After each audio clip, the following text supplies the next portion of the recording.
One of the things that I always try to tell companies is who is their audience. It is for the end client, but most of the time it's for my referral source. So you really want to think about the message that you're putting across and making sure that it appeals to everybody who's going to be having a say in hiring you. So details reels, these are what I use on Instagram. The point of this really is to be able to drive people to your profile. So it comes up in their explore page or just as they're scrolling wherever, and they say, oh my gosh, this video is incredible, or this design work is incredible. That's my goal when I'm creating that, is I want people to stop scrolling and say, oh my gosh, this is amazing. Do as much of the behind the scenes content as you can, and maybe start with hiring a social media content creator to come with you for the day and create that content for you before you get into it yourself. So that way you can see what works best and what doesn't. Test out the water, see what works for you, try a few different things, and then you can hone in that depending on what your audience is looking for.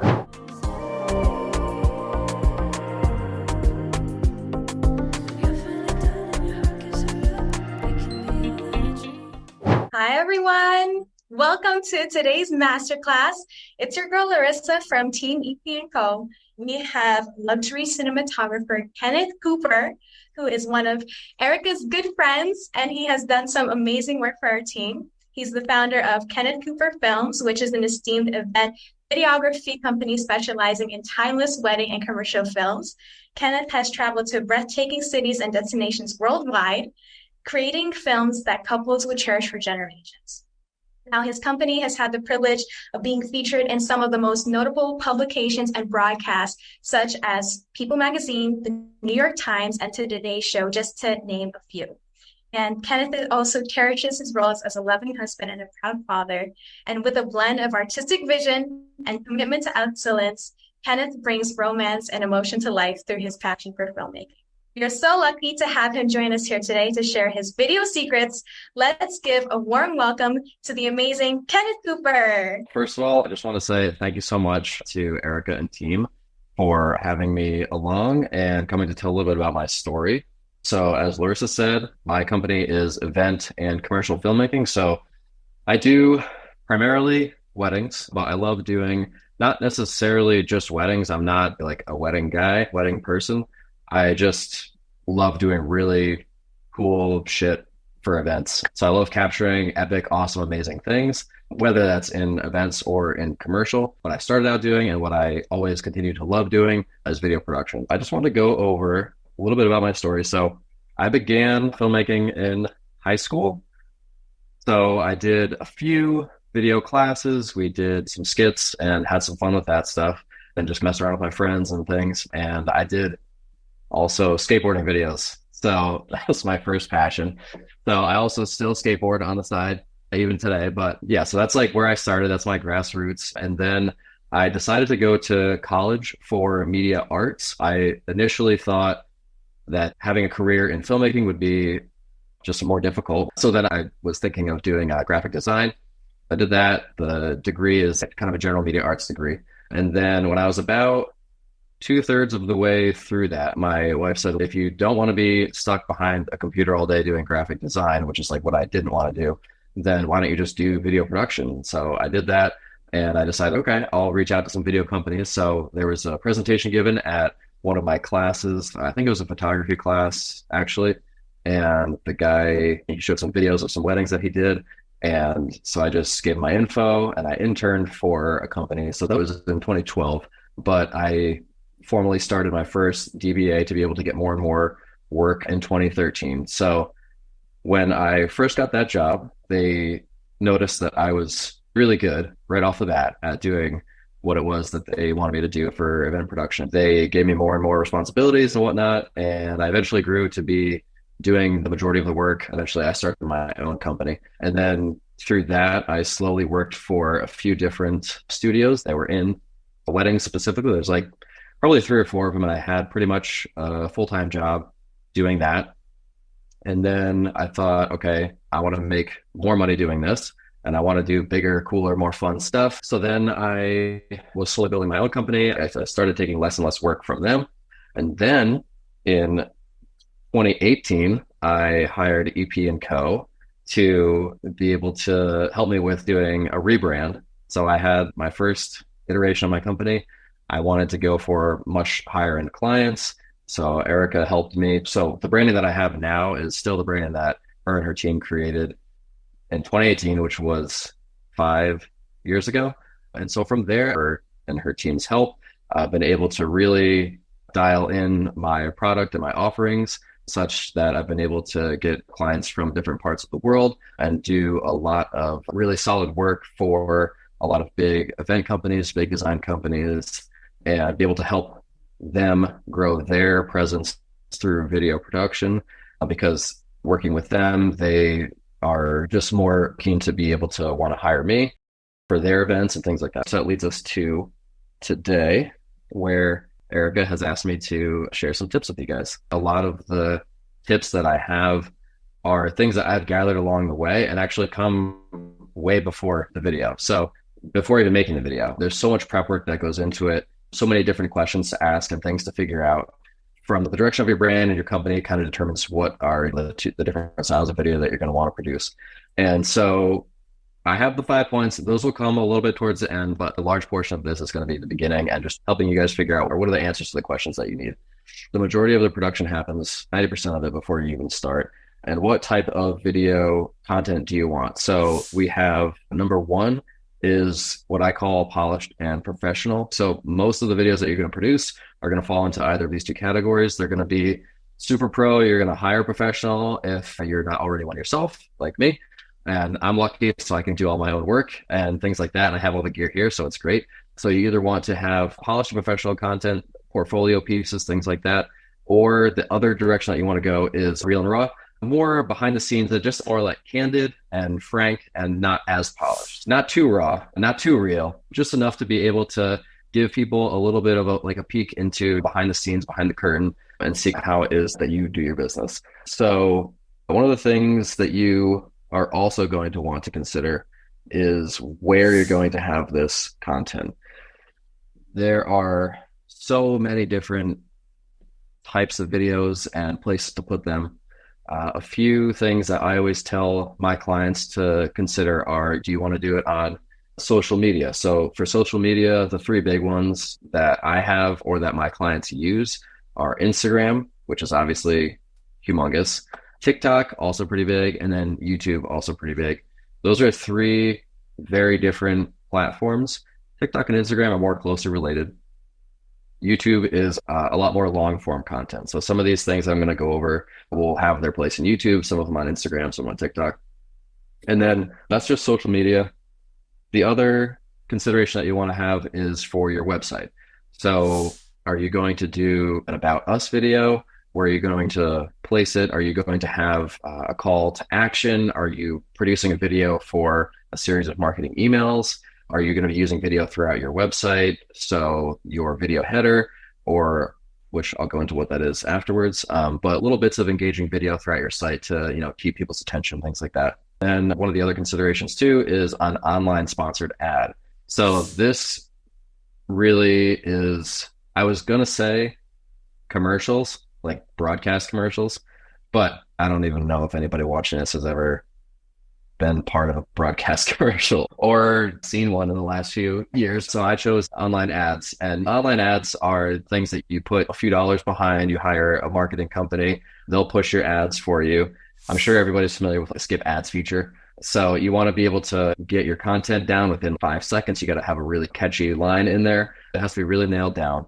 And then who is your audience is the next one. So one of the things that I always try to tell companies is who is their audience. And you might think that is a really obvious thing, but it's not necessarily always as obvious as you might think. So as an example, for me, you would think, okay, Kenny, he does wedding videos. His clients are brides and grooms all over the world. And so this is who I'm aiming for. But for me, that's not actually really the case. They are technically most of the time the paying client, and they're the end user client. So the product that I'll produce is for them. But when I'm creating marketing content and things to put on my website and everything, it is for the end client. But most of the time it's for my referral source. So you really want to think about the message that you're putting across and making sure that it appeals to everybody who's going to be having a say in hiring you. So this is just with the events world, but if you're working in the commercial world with big corporate companies, there are 500 different people that want to have an input into the video. And so when you're creating marketing content to market yourself for them or appeal to those decision makers, whoever those are. And so you might think, okay, yeah, it's the end user, but it's not necessarily always that. The next one that I have here is, what is your goal? We want to think, what is the goal of the video that you're creating? So are you trying to build a connection point? Are you trying to get them to hang on to that video for those 5 seconds and not hit the skip ad button? Are you trying to build your brand awareness? You just want to put out bits of content and have that as a regularly scheduled thing. So that way your fans, your followers and all that, they're looking forward to something constantly throughout the week. Or are you driving them towards decision making? So if you're doing like a funnel, that's where those type of things would come in, where you have the email funnels and click to watch this video and people can follow along, and then drives them to be able to make a decision. Basically, when you are able to hone in the answers to all these different questions, it'll help you to really build your brand video for the audience that you're intending. So let me just go over those real quick for anybody who's taking notes. So what is the type of video content that you have? Is it going to be super polished, professional, or raw and candid, or somewhere in between? And then where will it be used? Instagram, TikTok, social media, website, ads. Who is your target audience? You really have to think about this. Another example that I had that I forgot to mention was like pet food and kids' toys.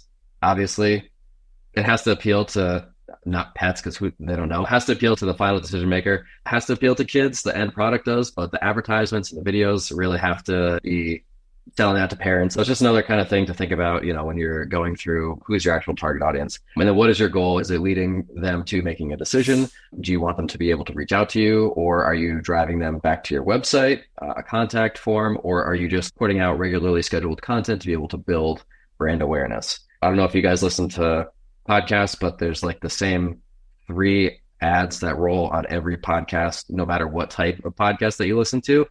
Obviously, they want you to buy, but they're just doing brand awareness at that point. HelloFresh, Blue Apron, things like that. So they're just building brand awareness through as many possible platforms as they can.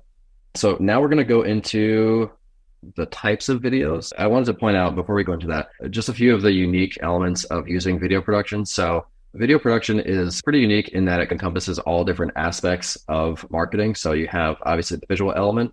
So you have different camera movements, different colors, different contrasts, different lighting styles, and different editing styles. That's just from the visual aspect. You could consider that as bringing in graphic design and other elements and things like that. You have your audio elements. So there's the music, the sound effects, and then the tone of voice and capturing people's genuine voices if you're doing interviews and reaction videos and stuff like that. And then also text. You're used to seeing text on a website, text on Instagram, caption below a photo. But with video, you can obviously have the text on the screen, but also in the written script. So a lot of times when people are going off the cuff, it might not sound as great, but if you have a script, then it helps you to keep track of what you're saying and be able to have a more polished look. And then also in the editing itself, you can clean up any mistakes. So now we'll just go over some of the different types of content that you can create once you've answered these questions and take all these other things into consideration. We'll go with the first one, which is details reels. So details reels, and this is all how I analyze these things. This can be different depending on your company. Primarily, I'm going to use examples for event production since probably a lot of you that are watching are in the events industry, but I have a few examples that can help you if you're also not in the events industry. So details reels, these are what I use on Instagram. If you go to my Instagram page, it's almost exclusively details reels. These are probably 15 to 45 seconds maximum. This is like short and sweet bites of content, eye candy, can be faster paced. And the point of this really is to be able to drive people to your profile. So it comes up in their explore page or just as they're scrolling wherever. And they say, oh my gosh, this video is incredible, or this design work is incredible. I'm going to see who was collabed in this or who was tagged in this. And I'm going to go to their page, check them out, follow them. So that's like what you want to do. That's my goal when I'm creating that, is I want people to stop scrolling and say, oh my gosh, this is amazing.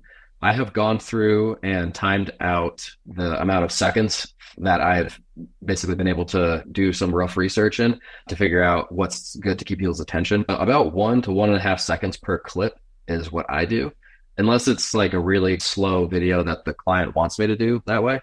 Okay.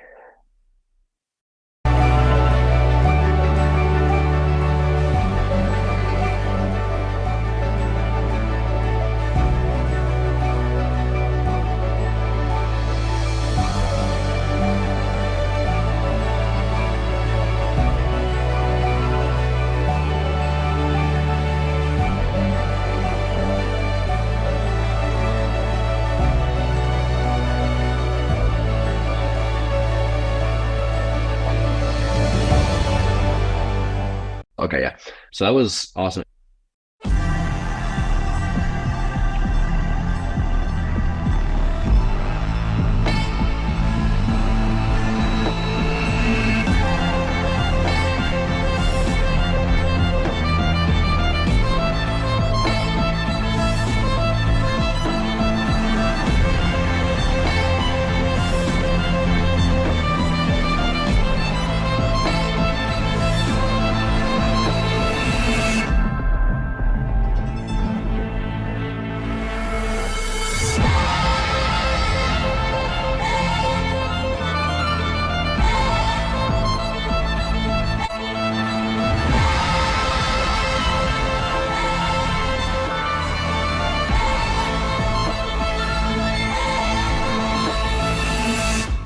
All right. So the very first pinned one. That's a super cool one.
Okay, actually, just do one more, just because this is a good example of what I was talking about. A third pinned one.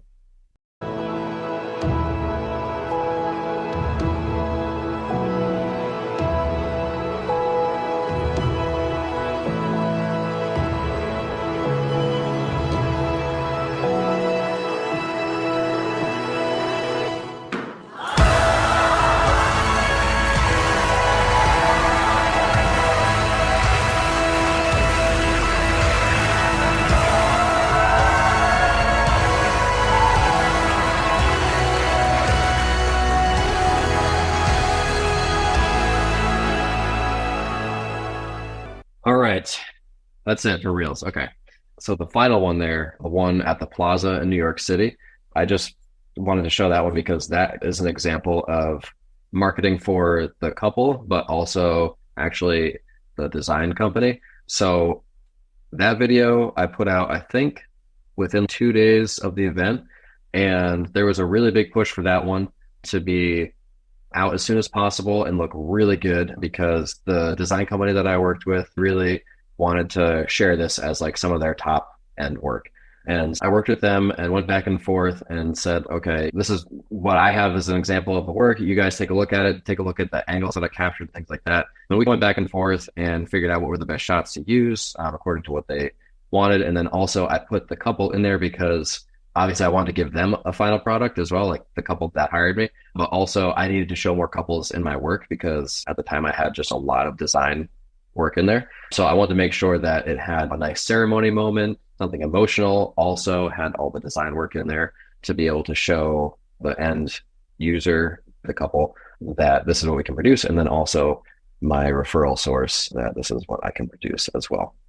So event pros, obviously, decor, detail shots, unique elements. If you're a DJ, get a few clips of you at the sound mixer, whatever the heck it is, and doing your thing, directing people, a couple crowd shots, some of the decor and details to capture people's attention, things like that. And that's pretty easy for event pros to do. For non-event pros, some examples that you could do are product shots.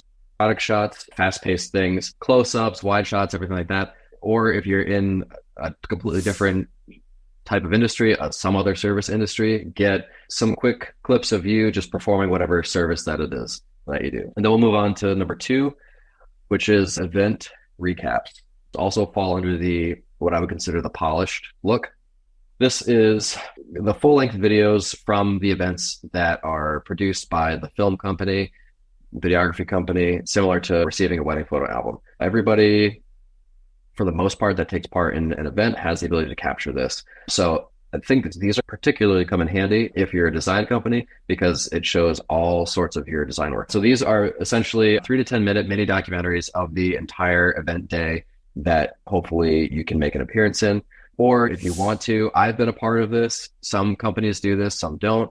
But you can also bring in your own event company and have something created. It's the first reel that was in there with a dark reception, and it was like overlooking the Statue of Liberty.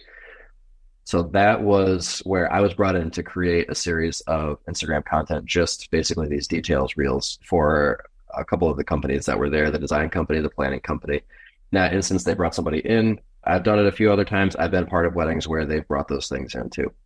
For non-event pros, it's rare to be able to have a 3 to 10 minute mini documentary of a service being performed.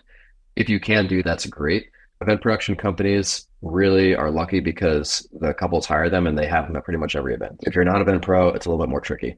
So we'll go into number 3, which is video headers. So this also falls under the polished category. It could be a little bit of either one, but I prefer to keep it polished. Depends on your brand. Video headers are short, 5 to 10 seconds max, because really nobody's going to watch it beyond that. However, if you go onto my website, you can sit there for 45 seconds and watch the whole thing. I guess actually, if you're doing it as the hero video header, that might be a little bit easier to do. So you can use these throughout different pages on your site, and it adds a dynamic element that not a lot of companies have, unless you're a video company, because it's easiest to do for us. But it basically serves the purpose of catching the attention of the viewer and gives a little bit of depth to your page and kind of separates you from the rest. Ideally, you want to use content that's related to what is on each page. And you can use it, like I said, throughout different areas of your page to break up the flow and things like that. Just go to the About Us page. So this is a behind the scenes, quick little, maybe 10, 15 second video that I created while I was on the job. So I did this. I hired a company to come and shoot behind the scenes video of me shooting video. So that way I would have this content. And I did this a couple of times to be able to capture it from different events and stuff. So this is just one way to use your video headers on your website. And it's also on the Erica Powell website. Yeah, so this is content that we've done at Erica's and then also during some of the retreats. And I think a few different retreats are in here. But this is fun stuff. So it's like more dynamic. Not every coach and branding company has this. It's really something that shows a certain level of professionalism and lends a certain level of credibility to you guys. And I remember when we did this, we're trying to make sure to feature a lot of different people, not just Erica, but we want to have a lot of different speakers and things like that, and a lot of different types of shots and stuff to be able to show all the different events and styles and things like that you guys do. So for event pros, of course, clips of you performing your service, decor elements, things like that, any special performances. So when I create a blog post or like an event page post, I will use a short clip, 5-10 second clip, put it as the header of this blog post. And that's like the video clip that plays in a loop throughout that. Clips of you performing your service, any of those shots that you could use in a reel, that type of stuff, just as long as it makes sense with what your website is showing. Okay, so then the second to last one here that we have is behind the scenes footage. So there are 2 ways of doing this. You could do this one either professionally captured behind the scenes, which is what I do, or you could do or phone style vlogging, capturing things like that. I'm sure that you're probably aware, but there are companies that literally their entire business model is capturing behind the scenes content on an iPhone. They've been on job sites with me many times. They'll have 4 iPhones and battery packs, and their whole job is to capture raw behind the scenes content to show what it really looks like versus the polished and professional look. So it really depends on what you're going for. I suggest to use both of them because it appeals to different people and it shows 2 different perspectives. It shows what the final product will look like when it's polished and professional, and then also the process of getting there and the behind the scenes look at how cool it looks to be somebody who's present at the event. And I would suggest, if you're interested in doing the more unpolished look, I would check out Birch Event Design, because Josh, the owner of Birch Event Design, he has people that hire him and reach out to him because they want to be a part of his like vlogging experience on his phone, because he streams everything that he does. Yeah, so check out Birch Event Design there. He streams everything that he does mostly on his stories. I don't know what is live right now. So he goes through, he'll tag his team. They do a ton of this stuff is just so great. Like I follow along because I'm like, all right, where is this guy today? Because it's fun. Like they have been to Italy a couple times in the last month or so. I think they're in Paris right now, maybe. But they just do a lot of fun, raw behind the scenes content, things like that. This is obviously probably the easiest stuff to create because it's just you with your phone, until you get to the level of having a more like hiring the company to do that type of content for you, because that requires like multiple phones and things like that, because you're just going so fast and there's so much stuff to capture. And then they also post their other stuff in between. And their clients too. Yes, they share all their clients, but a lot of them. So Birch Event Design is great. Just follow them for like a month and you can see how fun that they make it and how engaging that it is. The polished behind the scenes capture that we did for Birch Events. Okay.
Okay.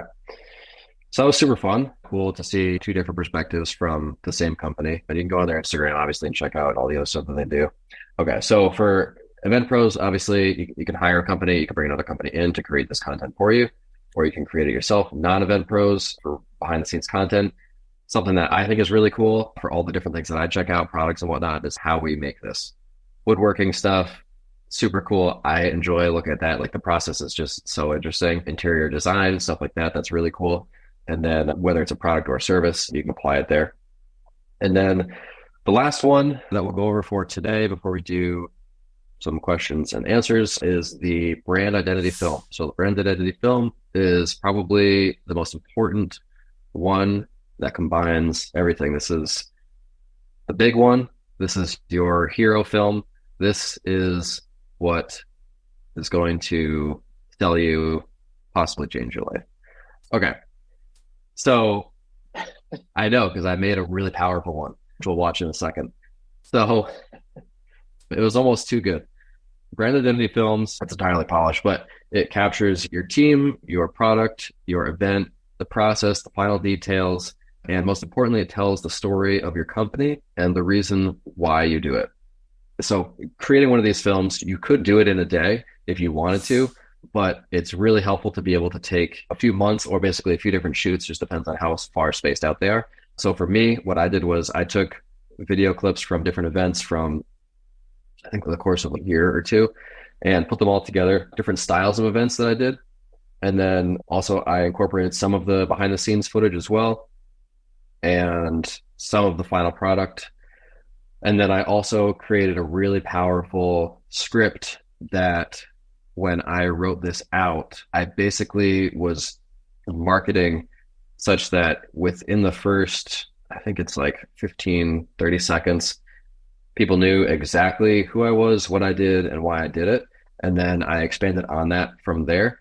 So I wanted to be able to have a powerful emotional story to be able to tell to the couples that are going to be hiring me to do the work. But then I also really needed to appeal to not just them, but also to my large referral sources who are the design companies and the planning companies who are going to be looking at, okay, how does he capture this? And does it look good? And can he capture my events and do that really well? So the script that I wrote, the wording that I used and everything, I really spent a lot of time going over it, making sure that it applies to both audiences. I have been traveling and filming gorgeous weddings and events for amazing couples around the world since 2013. But when our daughter was born in 2019, everything changed.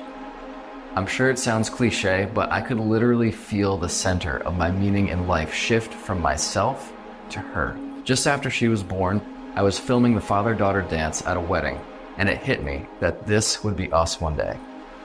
I tucked that thought away for the car ride home so I didn't burst out into tears while I was working.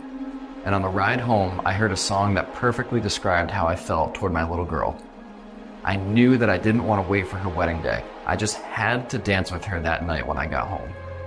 As soon as I walked in the door, I put the song on, I held her, and at just a few weeks old, I danced with her for the first time. Since then, it's become our own special daddy-daughter dance song that we end literally every night on before she goes to sleep. I truly can't imagine not having these special memories with her. This moment with my daughter forever deepened the meaning of our work, capturing life's most precious memories, and the way that we approach each and every moment we film.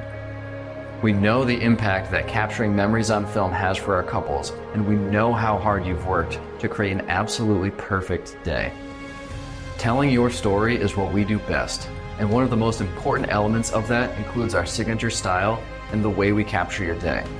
Our films combine your classy elegance and rich romance with the fun, lavish, and luxurious atmosphere you've created to place your once-in-a-lifetime event in literally the best light possible.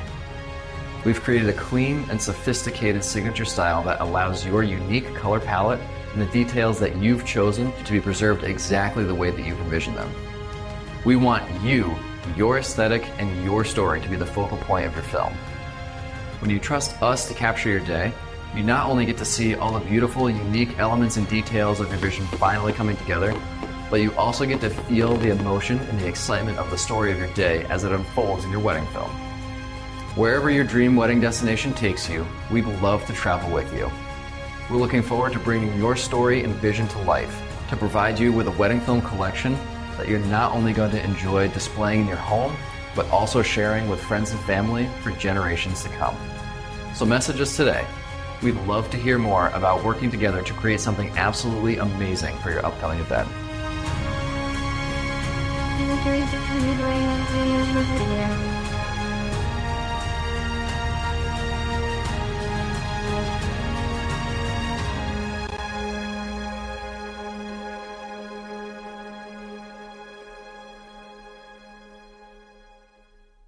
Oh, our video.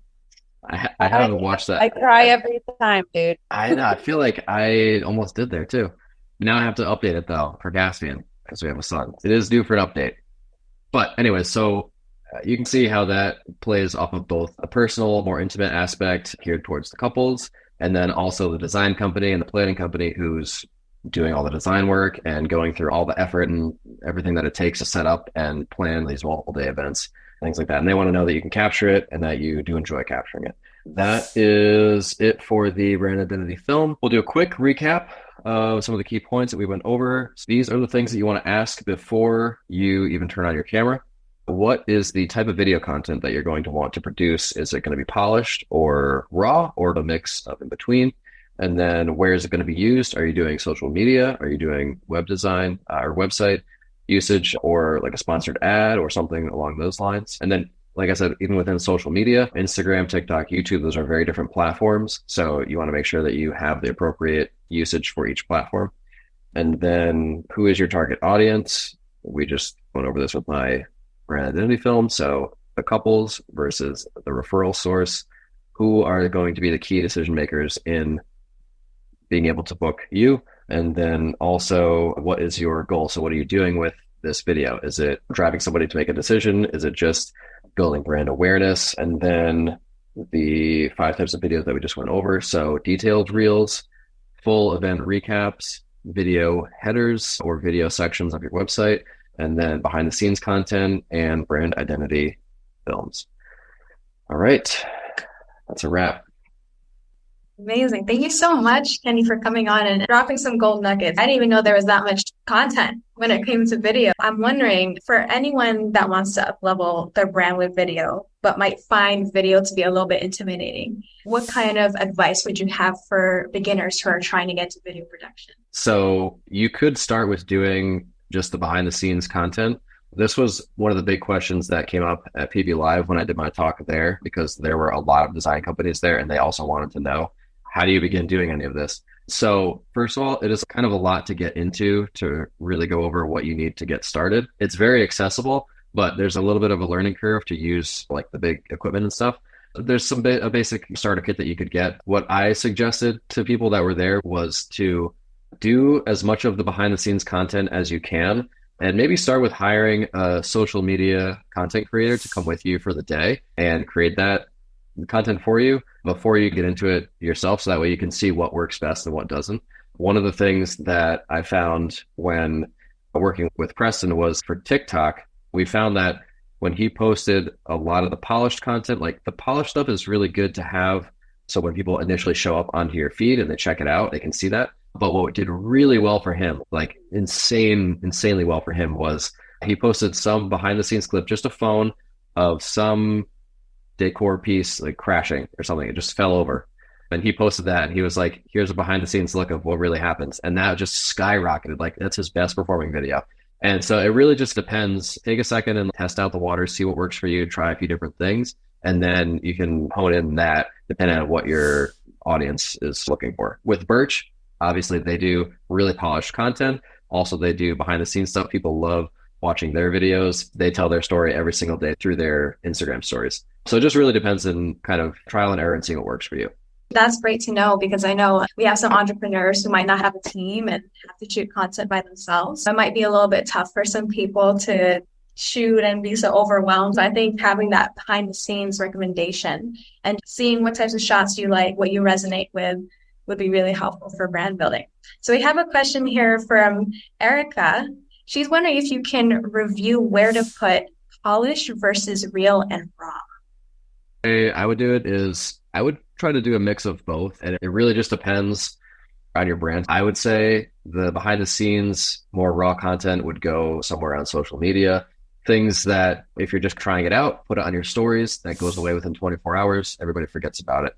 So you don't have to deal with it. Obviously, if you want to keep the stream going and everything like that, stick with Birch Event Design, do what they do. For the polished content, definitely you want that stuff on your website. You could have a section where you have some more raw stuff, as long as people know that's what they're getting into and they don't think that it's your polished content, because that's what you just don't want. As long as they know it's intentionally very real and raw behind the scenes, you could probably put that on your website. That's what I would recommend anyways. When it comes to product, some shots that you said about showing what your service does, your product, but let's say for people who service-based businesses who's are maybe in the coaching business, what type of content should they put out? What type of shots should they put out? You gave me a question I didn't think about yet. We have some stuff for you guys behind the scenes, working at computers and things like that, typing away, drawing up sketches of things. I'm just thinking of how I would storyboard something, writing out a plan for a client, maybe talking to a client, doing a video chat, stuff like that. That's what I would think. Yeah, but that's a little tough, but that's what I would do if I was gonna.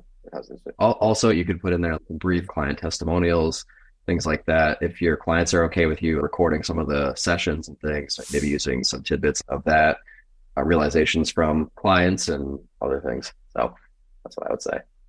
It's super helpful, all these recommendations that you're doing. And Erica also put this question in. Would you put behind the scenes in your feed or only in stories? Put it in your feed. If you did that, I would make sure that it's probably done by a content creation company. So that way it has that real and raw look, but the phones aren't like shaky. So it looks like it's raw, but it's not difficult to watch. So that's what I would do if you're going to put that in your feed. And then if you're going to do that, use one of the more polished covers, a cover image for that post. This is really great to know for our brand because I know there's so much social media out there that's hard to filter out. What do I do? Yeah. People offer step by steps, but it's really just about owning your brand, knowing exactly what you want, how you want to present yourself, and what your mission is. So we have a wonderful question here from Stella, and she's asking, how many hours/days of recording does it take to create a polished website intro video for a brand? Would it be a day of scenes during the work and then a day of sit-down Q&A? Yeah. So if you're talking about the brand identity films, what I would recommend is to take video during 3 separate events. So that way you have a good variety of footage. So 3 separate events, and then probably a solid few hours, a few back and forths on a script with a professional. So I have a script that I've developed to be able to help people with that, my clients and stuff. So basically taking the footage from each different event that you do and having that stuff in one kind of category, and then taking another day and all the recording and all, if you're going to incorporate testimonials and things like that, taking one solid day to do all the recording. It could take a few months. It just depends on your schedule, really, but definitely a few days at least. And then that's not even taking into consideration the editing. But the more planning that you do with the script and your messaging and getting the types of content that you want nailed down, the quicker that you're going to be doing the editing process. And it's not going to be a lot of back and forths with your video production company or another client or whoever. You'll be able to nail all that stuff down if you do the bulk of the work, 90% of it, before you even turn on a camera. And I have another question here, more for entrepreneurs who, let's say, don't have a team or have to shoot content by themselves. What are some basic equipment that we would need to shoot some good content? Is there any apps that you recommend to start off for video production for beginners? If you really want to get into it, I have a little list of recommended equipment that I send to people who ask me about it. So it's a couple different lenses and a good camera and just a few basic things, but it's so tough without going into a lot of the technical stuff and seeing what they want to do and whatever their skill level is. But yeah, a basic Canon camera, a zoom lens that is very easy to use, and a camera that has something called in-body image stabilization.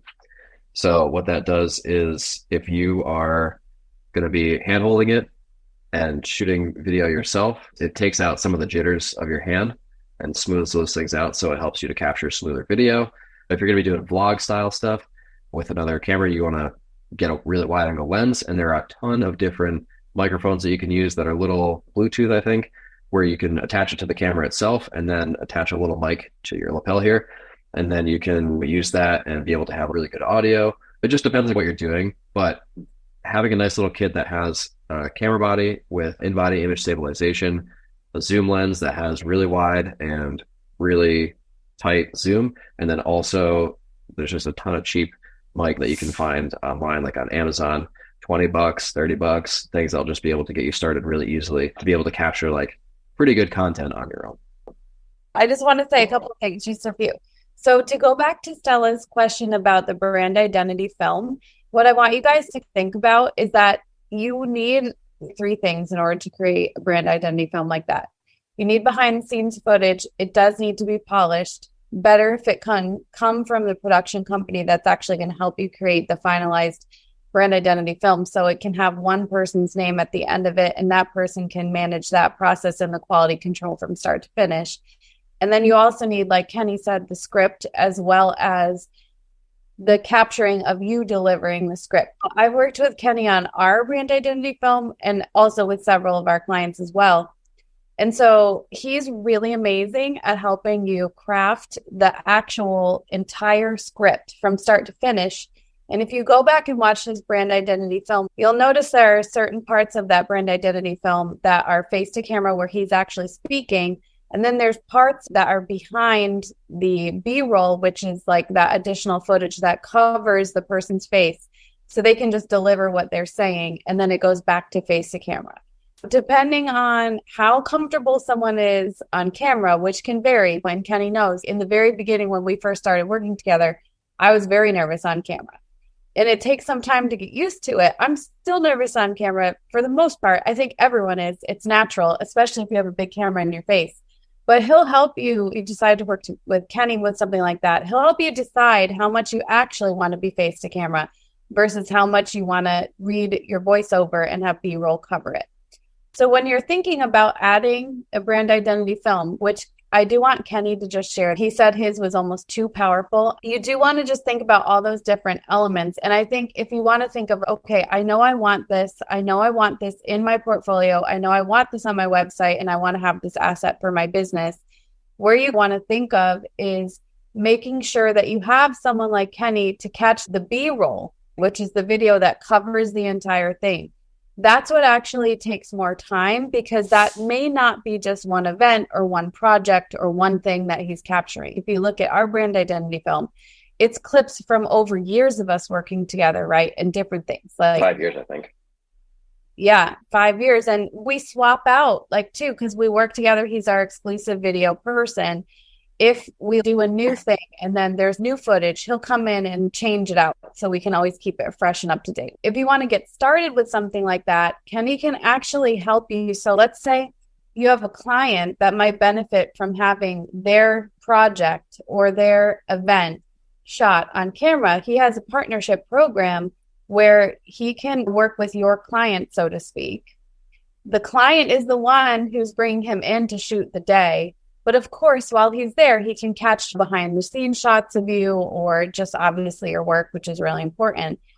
And after he captures a couple of those, then you have all that B-roll to go up on top of your thing to make it feel polished and finished and has dimension and all those things. Then he can work with you on the script and the face-to-camera work and the voiceover stuff, which goes like underneath. But I would say this is a super powerful element. I just want you guys to know how important this is. Kenny, would you mind just sharing like why you said it was almost too powerful? Because I do think if people don't know that story, it's helpful for them to know. Yeah, definitely. So with the brand identity film, I wrote that so that way it would appeal to both the couple and the design company. Also, I forgot to mention this, which I completely forgot about until now, and you brought up that story. I did also intend to appeal to the parents, Exactly. who oftentimes are going to be paying for the couples to be able to do this. Everybody has to be all looped in together, but they're part of the main decision makers. So that brand identity film, I had somebody reach out to me. It was a mother and a daughter that were going through websites, and they found mine. They watched my brand identity film. They were both like sobbing, sent an email to me. We had a call, I think it was that night.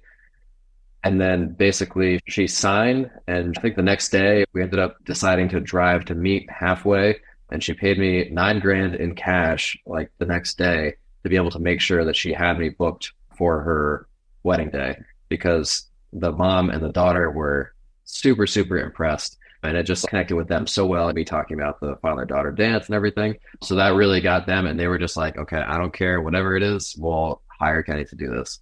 So that was a really good example of like basically my dream client.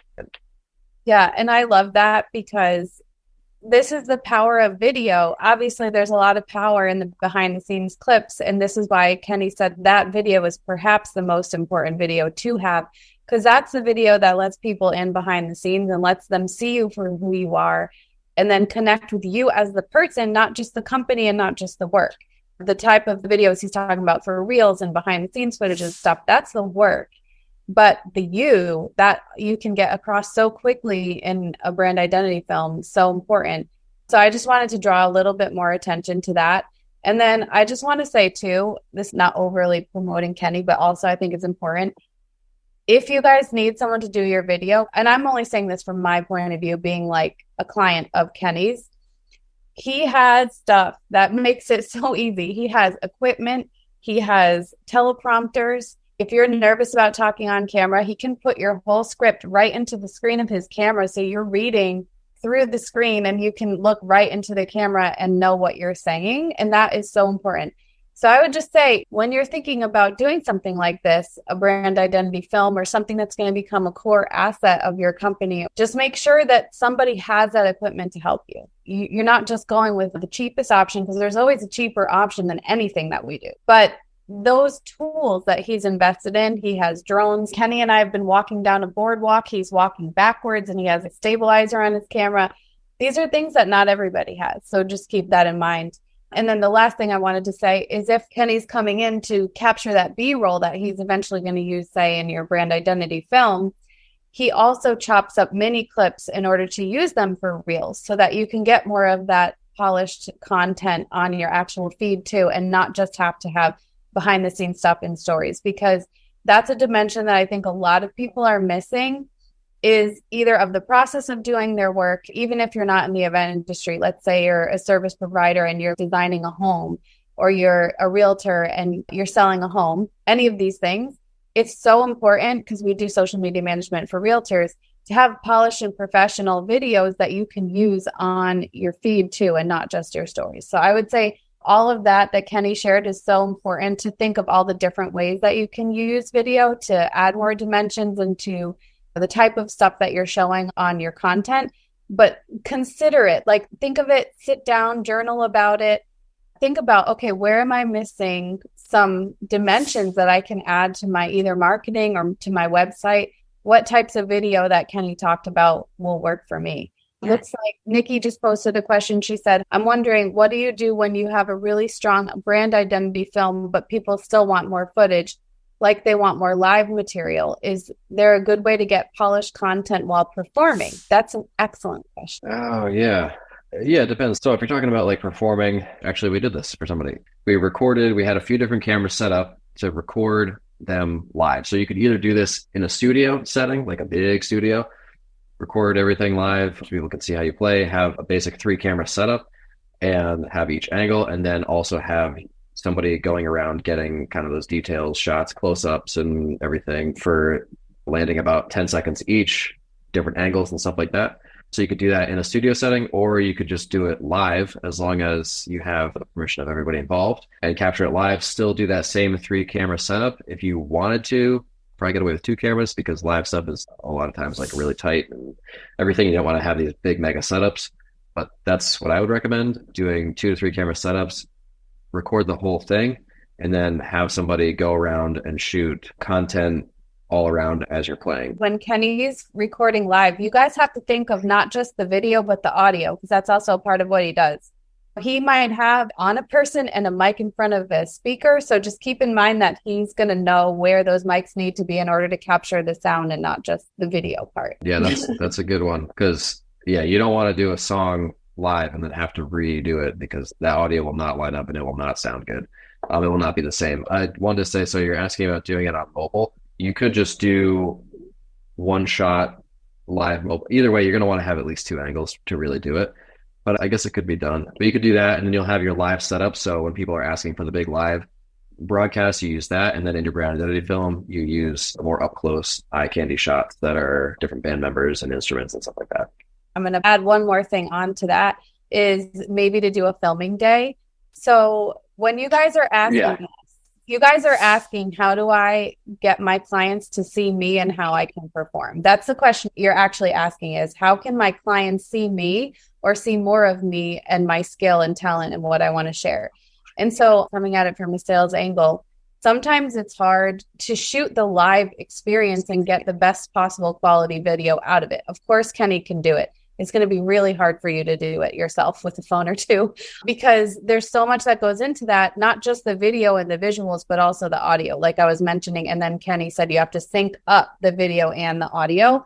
So in order to get like a high quality on-site, like live performance, you're probably going to end up in the polished professional category of needing someone like Kenny to come in and capture it properly. It will be really tough to capture the sound properly if you're just doing it with a phone. You can try.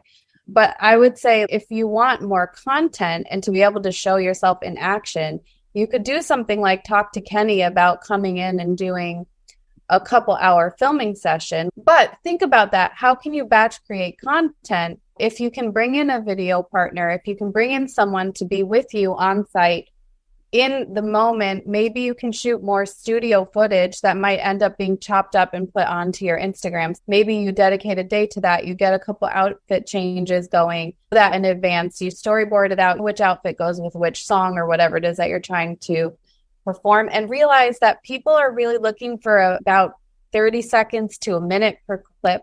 So you may not have to actually do the whole song, but maybe think of the best part of the song that was like a hook that people are going to want to catch on to, or that will show your ability to play or sing that type of music. So I think maybe a batch day could be really great. I think selling wise, if you tell people like, listen, I can't sneak you into my live events. I wish I could, but that's just not a thing. It's pretty hard to capture, like production wise, the sound quality on a video. However, I have all these clips of me performing live, because what they want to see and what they want to hear is you performing live is really it at the end of the day. But you can say, I've got all these videos here that you can binge watch through, check out. Basically what they're asking when they're asking for more video is, can I see you in action? Is it really you who's performing or not? Two things I want to say is, when I mentioned the studio recording, that's what I was thinking of doing. The studio recording is you just rent a big studio somewhere, find a place that you want to record, and just book a day, book like 4 hours, and get a half day's worth of filming content done. It's probably not going to take you the whole 4 hours, but that's what I always tell people who book me is, okay, so it might only take a half an hour to do this or do that, but why don't we book as much stuff as we possibly can so we have a ton of content to draw from, and then we can take and do the editing as you need it. And as you figure out what types of content that you want, if we record a lot all at once, then we can always make like little tiny bits and pieces here and there, depending on what you need. And then also, I was going to say too, we do also live recording of bands and events speaking. So that is part of what we offer to the end user, the end client, the couples that book us, because sometimes they'll have special performances that they want to have captured, not just them doing their first dance, but actually the performances themselves. So we do also record everything as well. So it is possible to be done on an event day. Doing it DIY to that extent is a little bit tough, but definitely possible. And that's what we do. And of course, we're all for trying DIY as well. I obviously do that as well. It's just tough. So like Kenny was saying in the beginning, think about what is the end result of having that content. Can it be raw and real? Can it be you with your phone? Is that okay for whatever type of content you're trying to create? Or does it need to be more polished and professional? How is it being used? Where is it going to end up? That kind of thing is what you want to think about. Thank you, Kenny, for everything. Sure. Yeah. Thanks for having me on.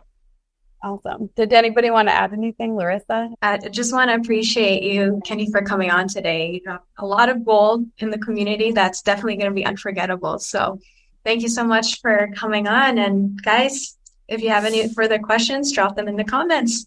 Anyways, we'll see you again soon. Thank you, Kenny. Thanks. See you guys.